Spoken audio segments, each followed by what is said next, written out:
If you've never driven a car before or need a refresher on the basics, you're in the right place. I'll guide you step by step.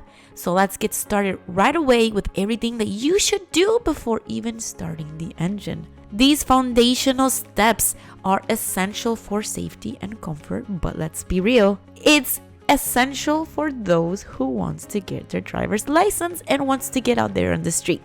So let's dive in and begin with lesson 1. First, let's get comfortable in the driver's seat. Adjust the seat to where you can easily reach the pedals without stretching. For most cars, you'll find the seat adjustment lever under the seat or on the side. Slide forward or backward and adjust the height until you feel it's just right for you. You should be able to press both of the gas and brake comfortably without straining. Now, check your arm position. When you hold the wheel, your arms should have a slight bend at the elbows and not fully extended. Next, let's adjust the mirrors. Start with the rear view mirror. You should have a clear view directly behind you, showing as much of the rear window as possible. For the side mirrors, adjust them outward, just enough so you can see a sliver of your own car, along with a wide view of the road. This setup reduces blind spots and gives you a better sense of cars approaching from behind.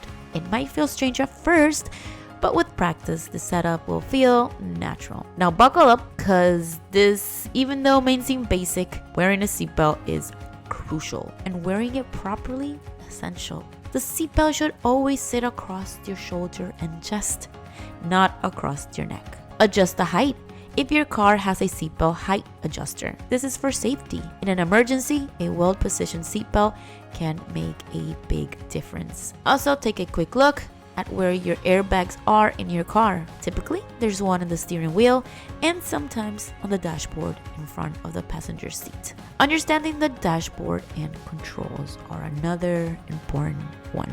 Let's get familiar with the dashboard. This is where you'll find important information about your car. The speedometer, which shows you how fast you're going, super important, and is usually located right in front and center. To the side, you'll see the fuel gauge, showing how much gas is in the tank. It's good to keep an eye on this, especially on longer trips. You might also see warning lights. These lights turn on briefly when you start the car, and it's just to check the systems, but usually they should go away after a few seconds.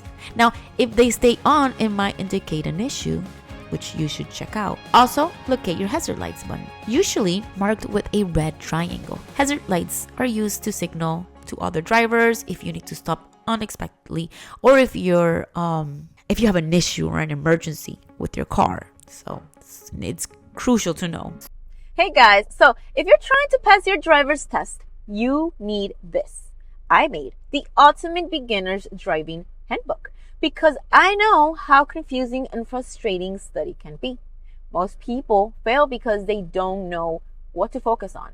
So I put everything that you need to know in one simple study guide, consisting of 100 real exam questions, not random ones. These will actually show up on your test.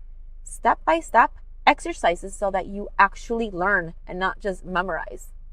The biggest mistakes that make people fail during your exam, so you avoid them and actually pass them, right? And here's the crazy and the best part of all. The first 50 people to grab it right now will get a shout out in my next video. Click the link below in the description, grab your copy, and comment, "I got it." So I know who I will give a shout out to. All right, now back to the video.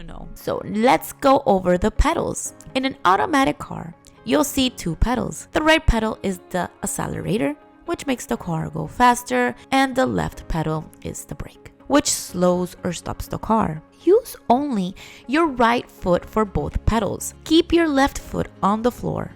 This might feel strange if you're used to walking or using both feet, but using only your right foot helps avoid accidental pressing of both pedals at the same time.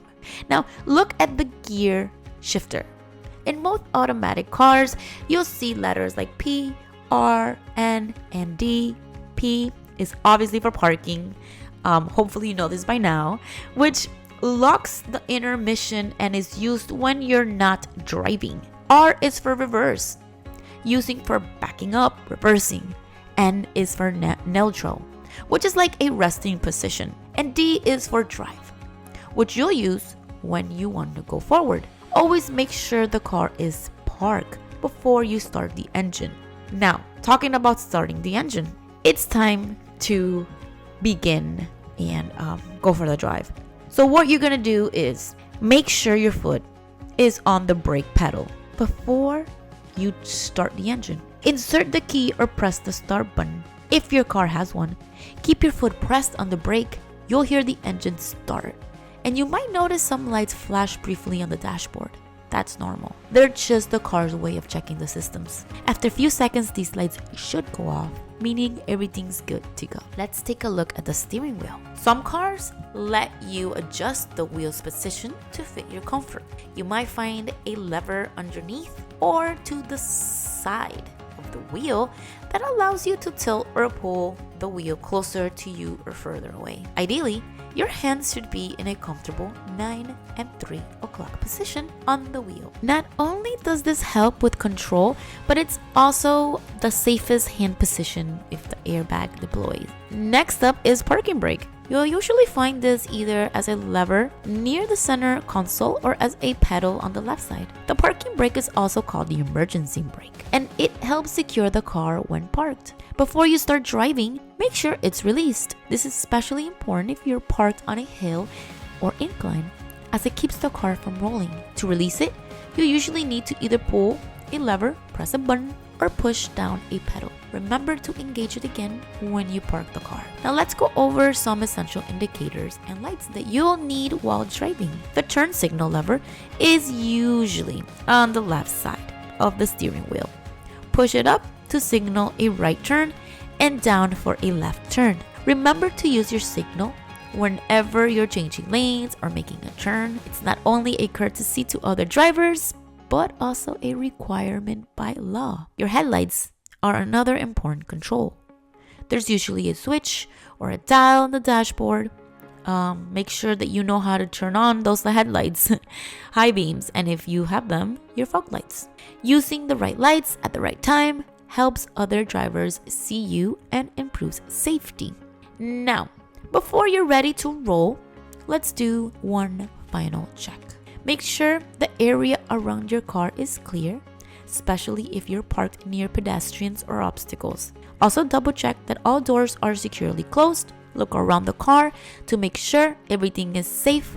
It's always good to take a breath, relax, and make sure that you're comfortable before starting to drive. That is it for part 1 of how to drive from scratch. These foundational steps are the building blocks of safe driving.